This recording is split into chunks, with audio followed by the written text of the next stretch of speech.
बात क्लीशे है लेकिन कुछ सच भी है कि जब इंसान को किसी चीज की समझ नहीं होती, उसे हमेशा तब भी यकीन होता है कि उसे मोहब्बत हो गई है। सो उसी उम्र में, यानी जब 15 या 16 बरस का था मैं, तो मुझे भी किसी से मोहब्बत हो गई।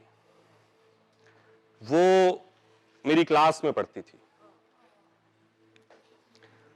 4 महीने का एक सेशन था जो हमने साथ पढ़ा।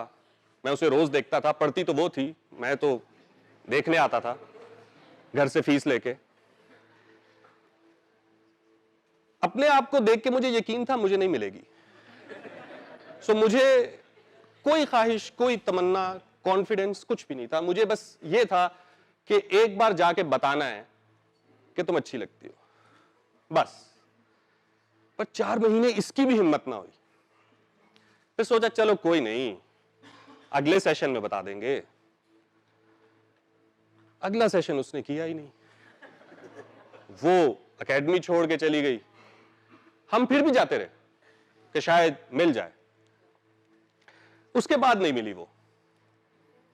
उसको खोने का दुख नहीं था, बस ये मलाल रह गया कि पता तो देते। 6 बरस बाद जब मैं यूनिवर्सिटी पहुंचा, मुझे वो दोबारा नजर आई। वक्त गुजर चुका था, हम बदल चुके थे, और वो मेरी सीनियर भी थी क्योंकि मैं उसके प्यार में फेल हो चुका था। अब एक आध दफा दिखी, दिल में थोड़ी बेचैनी हुई, सोचा जाके बताते हैं। फिर कहा रहने दो। यूनिवर्सिटी ऑब्वियसली सुबह सबको टाइम पे जाना होता है, लेकिन मेरे घर के पास यूनिवर्सिटी की बस नहीं आती थी, वो बहुत दूर से उठाती थी। तो हम इस जिद में कभी लिफ्ट लेके जाते थे, कभी कोई दोस्त पिक कर लेता था, कभी टाइम पे पहुंचते थे, कभी नहीं पहुंच पाते थे।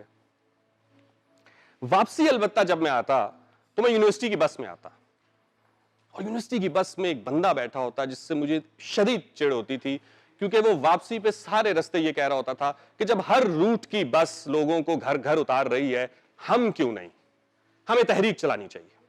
कल हम सब रजिस्ट्रार ऑफिस जमा होंगे, वीसी से मिलेंगे, ट्रांसपोर्ट ऑफिसर से बात करेंगे, हमारे साथ नाइंसाफी हो रही है।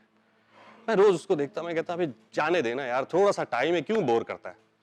लेकिन वो बजिद रोज, एक रोज वो कागज लेकर आ गया, उस पर एप्लीकेशन लिखी हुई, सबके साइन, और मुझे कह रहा है कि तुम भी साइन करो। मैंने कहा चलो साइन तो कर सकते हैं। साइन करके उसको दे दिए। लड़के वगैरह गए जो सियासत में आमतौर पर दिलचस्पी लेते हैं या अपने हकूक के हवाले से मुतहर्रिक होते हैं, वो गए और उन्होंने वो बस हमारे रूट पे मंजूर करवा ली। और वापसी जब मैं बस में आ रहा था तो उसने बताया कि कल से सबको घर से बस उठाएगी। मैं खुश हो गया। अब मैं यूनिवर्सिटी की बस पे ही यूनिवर्सिटी आने लगा, पर एक दिक्कत हो गई। और वो दिक्कत ये कि जैसे ही मेरे रूट की बस यूनिवर्सिटी में दाखिल होती, एक और रूट की बस एंड उसके सामने आके खड़ी हो जाती। यहां से मैं उतरता, वहां से वो उतरती। अब रोज दिखाई देने लग गई।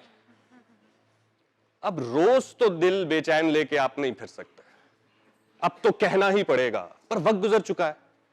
फिर एक दोस्त ने हिम्मत दिलाई, उसने कहा कौन सी मिल जानी है, बता तो दे। मुझे आज भी याद है, अपने माथे पे हाथ रख रहा, कहते इसको नहीं बताया तूने। सो एक दिन मैं हिम्मत करके चला गया, मैंने उसको बताया, मैंने कहा अगर तुम्हें याद हो मैं आया करता था, पढ़ता था, तुम मुझे अच्छी लगती हो। कुछ दिन हमारी बात हुई, दोस्ती हुई, पर हम दोनों मुख्तलिफ दुनियाओं के लोग थे। सो थोड़े से वक्त के बाद वो अपनी जिंदगी में मगन हो गई और मैं अपनी जिंदगी में मगन हो गया।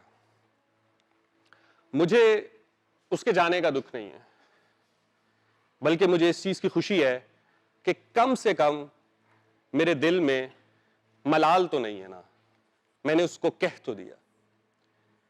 पर इसमें आप एक शख्स को भूल गए जो बस में रोज मेरा दिमाग खाया करता था कि यूनिवर्सिटी की बस को लेके चलो।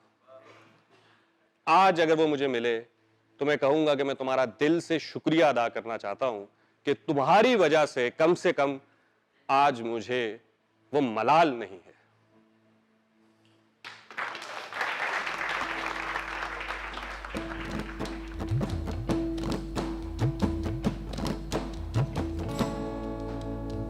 मस्त मस्त